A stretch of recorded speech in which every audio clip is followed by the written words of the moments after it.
Assalamualaikum warahmatullahi wabarakatuh. Allahu Akbar.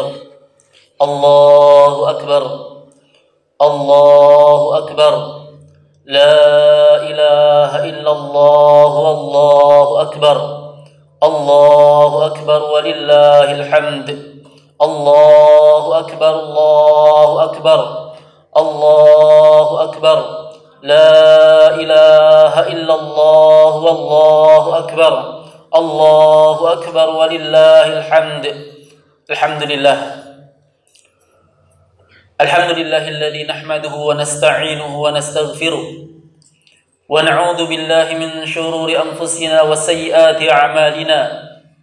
May yahdihillahu fala mudilla lahu wa may yudlil fala hadiya lahu. أشهد أن لا إله إلا الله وحده لا شريك له وأشهد أن محمدا عبده ورسوله قال الله تعالى في كتابه الكريم وهو أصدق القائلين أعوذ بالله من الشيطان الرجيم يا أيها الذين آمنوا اتقوا الله حق تقاته ولا تموتن إلا وأنتم مسلمون معاشر المسلمين Jamaah salat Idul Adha yang dimuliakan oleh Allah Subhanahu wa taala. Allahu Akbar. Allahu Akbar. Allahu Akbar walillahil hamd. Itulah kalimat yang terulang-ulang, terus digemakan dan dilantunkan oleh kaum muslimin di hari-hari ini. Walaupun sebenarnya kalimat Allahu Akbar bagi seorang muslim bukanlah kalimat yang asing. Karena di dalam tiap salat mereka, di dalam sholat 2 rakaat saja sudah terkandung kalimat Allahu Akbar sebanyak 11 kali. Kemudian bagaimana lagi pada sholat 3 rakaat, pada sholat 4 rakaat, dan pada sholat-sholat yang lainnya. Allahu Akbar, Allahu Akbar, Allahu Akbar walillahil hamd. Hanya saja perkara yang disayangkan dan perkara yang sangat disedihkan, banyak kaum muslimin yang mereka hanya mengucapkan kalimat Allahu Akbar dengan lisannya saja. Padahal di dalam hatinya tidak ada pembesaran kepada Allah Subhanahu wa taala. Padahal di dalam realisasinya jauh dari pembesaran kepada Allah Subhanahu wa taala. Padahal di dalam kalimat Allahu Akbar, Allah Maha besar atas segala sesuatu. Harus besar di hadapan segala sesuatu, dan Allah Subhanahu wa taala harus besar di hati seorang hamba, tidak selainnya. Selainnya kecil. Oleh sebab itulah Allah Subhanahu wa taala mensifatkan sifat orang-orang musyrik, sifat orang-orang kafir di dalam Al-Qur'an. Allah sifatkan wa ma qadarullah haqqa qadri. Mereka melakukan kesyirikan, mereka melakukan kekafiran disebabkan karena wa ma qadarullah haqqa qadri. Mereka tidak membesarkan Allah Subhanahu wa taala dengan sebesar-besarnya. Allahu Akbar. Allahu Akbar. Allahu Akbar walillahil hamd. Lihatlah bagaimana orang-orang yang bergelimang dengan dosa. Mereka juga mudah mengucapkan Allahu Akbar. Lihat bagaimana orang-orang yang berbuat maksiat, meminum minuman keras, meminum minuman keras, kemudian mereka melakukan tindakan-tindakan seperti kedustaan, pencurian dan sebagainya dari perbuatan maksiat dan dosa-dosa. Padahal di lisan mereka ketika berlebaran, ketika berhari raya juga mengatakan Allahu Akbar. Di mana letak Allahu Akbarnya? Di mana letak pembesaran kepada Allah Subhanahu wa taala? Padahal nilai Allahu Akbar adalah ketika seorang membesarkan Allah Subhanahu wa taala dengan sebesar-besarnya sampai pada puncak dia meninggalkan seluruh perkara selain Allah Subhanahu wa taala. Oleh sebab itulah jamaah sekalian yang dimuliakan oleh Allah Subhanahu wa taala, di dalam sebuah hadis yang diriwayatkan oleh Imam At-Tirmidzi dan selainnya, suatu hari seorang sahabat bernama Abu Waqid Al-Laythi bercerita, "Kharajana ma'a Rasulullah sallallahu alaihi wasallam ila Hunain." Pada waktu itu kami bersama sahabat-sahabat yang lainnya, kami keluar menuju perang Hunain. Keluar, kemudian kami kembali. Setelah itu di perjalanan dalam keadaan kami wa nahnu hudatsa'u ahadin bil kufr, kata Abu Waqid Al-Laythi. Pada waktu itu kami masih baru-baru masuk Islam. Diwajari Pak ya. Kalau orang baru masuk Islam, masih banyak hal-hal yang dia tidak tahu tentang Islam. Masih kadang terjerumus dalam perkara-perkara yang bertentangan dengan Islam. Abu Waqid Al-Laythi bercerita, kami waktu itu masih baru-baru masuk Islam. Kemudian famararna bisir, kami pun melewati ada sebuah pohon bidara. Di pohon bidara itu digantung gantungan-gantungan, pedang-pedang, yanwatuna aslihatahum, yang mereka menggantung, orang-orang musyrik menggantung pedang-pedang mereka, menggantung panah-panah mereka, menggantung senjata-senjata mereka pada pohon tersebut. Apa tujuannya? Mencari berkah, supaya berberkah. Maka ketika para sahabat yang baru masuk Islam melewati pohon itu, maka sahabat ini bertanya, meminta kepada Rasulullah SAW, ya Rasulullah, ij'al lana dhata anwat kama lahum dhata anwat. Ya Rasulullah, buatkan kami juga gantungan-gantungan seperti ini, sebagaimana mereka orang musyrik punya gantungan. Lihat kedangkalan tentang Islam karena baru masuk Islam.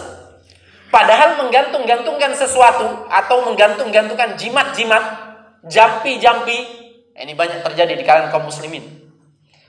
Ketika mau membuka toko, di warung-warung, di bawah, apakah di bawah mejanya atau di depan pintunya digantung jampi-jampi, jimat-jimat. Padahal jelas-jelas Rasulullah SAW mengatakan, man ta'allaqa tamimatan faqad asyrak. Siapa yang menggantung jimat-jimat, maka dia telah berbuat kesyirikan. Kesyirikan, dosa yang paling besar di sisi Allah Subhanahu wa taala, yang disebutkan oleh Allah Subhanahu wa taala dalam Al-Qur'an, innallaha la yaghfiru an yushraka bih wa yaghfiru ma duna dzalika liman yasha. Allah mengampuni seluruh dosa dan Allah tidak mengampuni dosa kesyirikan.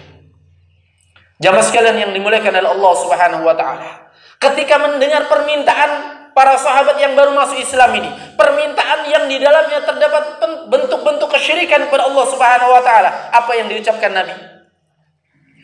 Nabi SAW langsung mengatakan Allahu Akbar. Kenapa Nabi mengatakan Allahu Akbar? Supaya hancur apa yang ada dalam hati mereka, berupa ketergantungan kepada selain Allah, ketergantungan kepada pepohonan, ketergantungan kepada patung-patung, ketergantungan kepada manusia, ketergantungan kepada orang yang sudah meninggal. Dihancurkan itu semua dengan kalimat Allahu Akbar. Hanya Allah yang maha besar, hanya Allah yang mendatangkan keberkahan, hanya Allah yang mendatangkan rezeki, hanya Allah yang mendatangkan pertolongan, hanya Allah yang dan seterusnya. Nabi mengatakan Allahu Akbar. Innaha sunan, sesungguhnya itu adalah jalan-jalan. Qultum, kalian mengucapkan sesuatu persis seperti ucapan kaumnya Nabi Musa kepada Nabi Musa, ij'al lana ilahan kama lahum alihah. Ketika mereka kaumnya Nabi Musa lihat melewati orang-orang musyrik, mereka punya Tuhan, Pak. Tuhannya itu dari sapi. Ya. Yang disebut bahwasanya sapi ini bisa berbicara, padahal jin yang berbicara. Ketika mereka melewati, mereka bertemu Nabi Musa, kaumnya Nabi Musa, masih lemah imannya. Mereka mengatakan apa? Wahai Musa, buatkan kami juga sembahan sebagaimana mereka punya sembahan. Subhanallah. Ucapan kesyirikan. Maka Nabi SAW mengatakan Allahu Akbar. Jamaah sekalian yang dimuliakan oleh Allah Subhanahu wa taala, lihatlah ketika awal munculnya syariat salat. Awal muncul syariat salat, kita tahu bersama jamaah bahwasanya salat adalah amalan yang paling besar, nomor 2 dalam Islam. Rukun Islam yang kedua, iqamatus shalah, menegakkan salat. Besarnya amalan salat ini. Bersama dengan itu, ketika diperintahkan untuk menegakkan salat, Nabi SAW menyuruh Bilal, ya Bilal, wahai Bilal, kum, bangkit kamu, fanadi bis salah, panggil manusia untuk salat. Kalau manggil salat biasanya pakai kata apa, Pak? Mari kita salat. Tapi ternyata itu bukan nomor 1. Ungkapan nomor 1 adalah Allahu Akbar, Allahu Akbar, Allahu Akbar, Allahu Akbar. Kenapa tidak langsung hayya 'alas shalah? Karena kapan seorang dipanggil mari kita sholat, sedangkan hatinya masih bergantung kepada selain Allah, sedangkan hatinya masih ada yang besar selain Allah, maka tidak mungkin dia akan berangkat sholat. Tetapi kapan seorang seluruh apa yang ada dalam hatinya dihancurkan? Yang besar hanya Allah, yang tinggi hanya Allah, yang ada dalam hatinya hanya Allah Subhanahu wa taala. Ketika awal panggilan Allahu Akbar, Allahu Akbar, hatinya sudah terhentak untuk selalu mengikuti panggilan Allah Subhanahu wa taala. Jamaah sekalian yang dimuliakan oleh Allah Subhanahu wa taala, asal syariat Islam adalah pengagungan kepada Allah. Makanya di dalam ibadah haji, di dalam ibadah kurban, Allah Subhanahu wa taala menurunkan ayat khusus. Allah Subhanahu wa taala berfirman tentang orang yang berkurban, tentang orang yang berhaji. Dzalika wa may yu'azzim sya'airallah fa innaha min taqwal qulub. Itu hanya bisa dilakukan oleh orang-orang yang membesarkan syiar-syiar agama Allah Subhanahu wa taala. Orang kalau punya duit banyak Pak, tapi tidak membesarkan Allah, gak mungkin dia berkurban. Kalaupun mungkin dia berkurban, hanya ingin dilihat orang.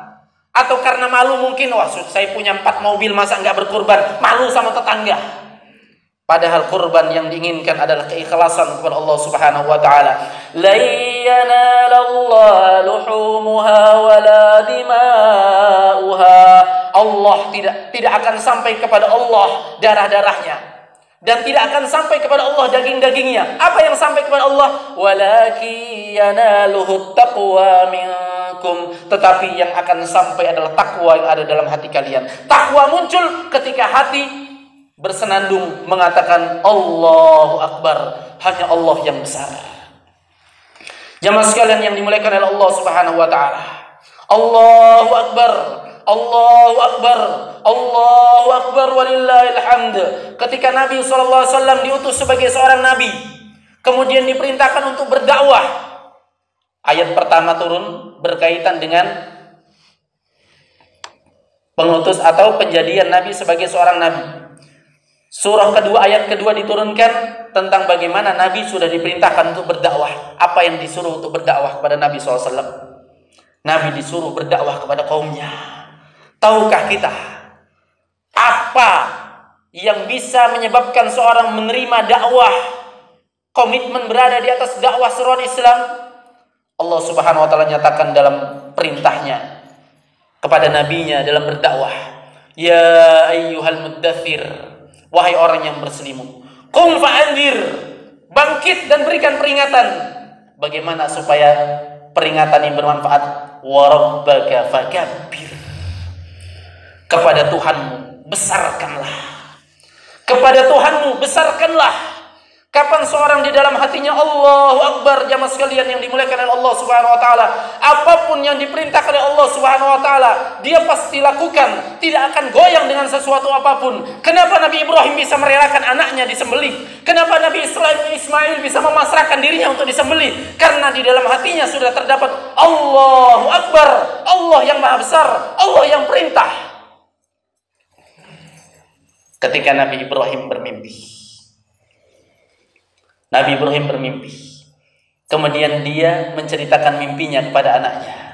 Ya bunai, inni ara fil manami anni adbahuka fanzur madza tara. Wahai anakku, sesungguhnya dalam mimpiku aku melihat aku menyembelih engkau. Diperintah Allah. Apa pendapatmu? Coba ada ndak anak sekarang yang begini, Pak? Disuruh beli garam aja masih pikir-pikir, masih suka bantah orang tuanya. Apalagi disuruh apa? Mengorbankan dirinya. Wahai anakku, apa pendapatmu? Maka anaknya berkata, Nabi Ismail berkata, ya abati fa'al ma tu'mar. Wahai bapakku, lakukan apa yang diperintahkan oleh Allah Subhanahu wa taala kepada engkau. Lihat jiwa Allahu Akbarnya yang menancap. Bapaknya rela melepaskan kepergian anaknya yang paling dicintai, anak yang sangat patuh kepada orang tuanya. Anaknya pun pasrah. Kenapa? Di dalam hatinya terdapat Allahu Akbar. Allahu Akbar. Allahu Akbar. Allahu Akbar walillahil hamd. Seorang yang di dalam jiwanya terdapat Allahu Akbar, tidak akan bermaksiat kepada Allah, tidak akan berbuat dosa, tidak akan berbuat kecurangan, tidak akan mencuri, tidak akan berzina, tidak akan minum minuman khamr, karena di dalam hatinya ada Allahu Akbar. Seorang yang di dalam hatinya, di dalam jiwanya sudah terdapat Allahu Akbar, maka dia tidak akan pernah menentang orang tuanya. Lihat Nabi Ismail, nggak menentang. Loh, kok bisa mimpi dijadikan hujah? Loh, mungkin itu salah bapakku. Ya. Apa kamu rela anak kesayanganmu? Pasti akan banyak bantahan-bantahan. Tapi karena di dalam jiwa Nabi Ismail, selain ada jiwa Allahu Akbar, yang memunculkan juga jiwa bakti yang luar biasa. Allahu Akbar, Allahu Akbar, Allahu Akbar walillahil hamd. Jamaah sekalian yang dimuliakan oleh Allah Subhanahu wa taala, tahukah kita bahwasanya bakti kepada kedua orang tua itu adalah perkara yang disebutkan dalam Al-Qur'an sebagai perkara ketaatan nomor 2 setelah ketaatan kepada Allah Subhanahu wa taala. Bayangkan kuatnya. Wa qada rabbuka alla ta'budu illa iyyah. Tuhan kalian telah menetapkan dan memerintahkan bahwasanya jangan kalian sekali-kali beribadah kecuali hanya kepadanya semata, kepada Allah Subhanahu wa taala. Wa bil walidaini ihsana. Dan kepada kedua orang tua hendaklah berbuat baik. Apapun yang dikatakan orang tua, selama tidak ada bentuk pelanggaran kepada Allah Subhanahu wa taala, wajib untuk kita taati. Bedakan dengan anak-anak sekarang. Anak zaman now dikenal dengan anak-anak game. Anak-anak film, nontonnya film kartun yang suka menentang orang tua, akhirnya disuruh orang tua saja menentang, Pak. Wal'iyadzubillah. Ketaatan kepada orang tua perkara yang luar biasa. Apalagi terhadap seorang ibu yang ketika Nabi SAW ditanya oleh seorang sahabat radhiyallahu ta'ala anhu, dia bertanya, "Ya Rasulullah, wahai Rasulullah, man ahabun nasi bihusni sahabati, siapa manusia yang paling harus aku berikan perbuatan baikku yang nomor 1 kepadanya?" Maka Rasulullah SAW mengatakan, ummuk, ibumu. Tsumma man, kemudian siapa lagi ya Rasulullah? Ummuk, ibumu. Tsumma man, kemudian siapa ya Rasulullah? Ummuk, ibumu. Tsumma man ya Rasulullah, kemudian siapa ya Rasulullah? Abu, baru bapakmu. Ibu memiliki peranan yang utama, yang luar biasa, jamaah sekalian yang dimuliakan oleh Allah Subhanahu wa taala. Beruntunglah dan bersyukurlah orang-orang yang masih diberikan ibu yang masih hidup. Dia bisa berbakti kepadanya, berbuat baik kepadanya. Sebagian ulama berkata mengenai kebaikan seorang ibu, mereka berkata, demi Allah, seandainya kalian mengumpulkan law anna dunya bihadzafiriha, seandainya kalian mengumpulkan dunia dan seluruh isinya beserta harta-hartanya, kemudian kalian berikan kepada seorang ibu untuk membalas kebaikannya, maka kata para ulama itu belum bisa membandingi, belum bisa membalas 1 tetes darah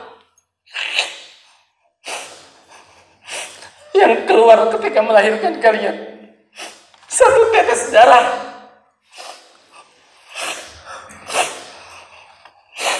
1 tetes darah belum bisa membandingi seandainya kita memberikan dunia dan seisinya kepadanya. Lalu apa yang kita telah berikan kepada ibu kita? Mobil, rumah. Bukan itu yang mereka harapkan. Tapi yang mereka harapkan adalah bakti seorang anak.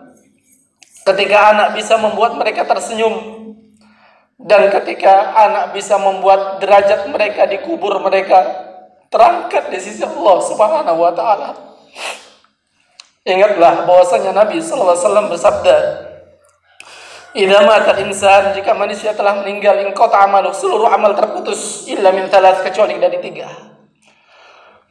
Salah satunya adalah walidun shalih yad'ulah, seorang anak yang mendoakan orang tuanya. Mereka tidak pernah mengharap yang lain, jamaah. Mungkin di dunia kita masih bisa memberi sesuatu membuat mereka tersenyum. Tapi apa yang kita berikan ketika mereka sudah di alam kuburnya? Itulah petunjuk Nabi SAW.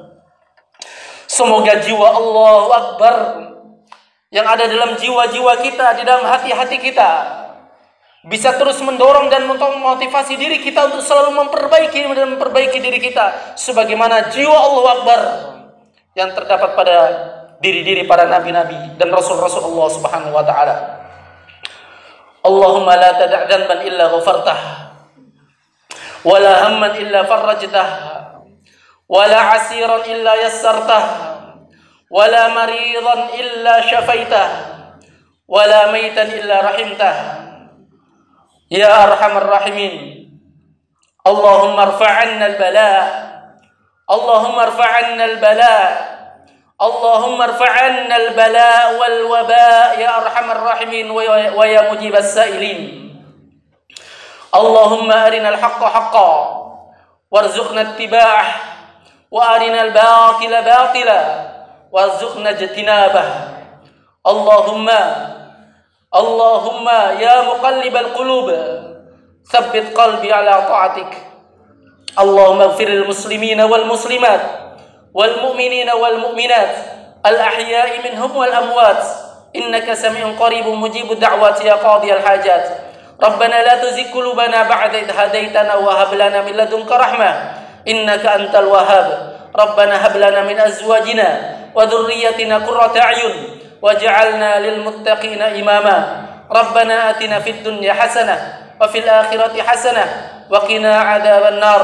والحمد لله رب العالمين وصلى الله على نبينا محمد وعلى آله وصحبه وسلم. والسلام عليكم ورحمة الله وبركاته.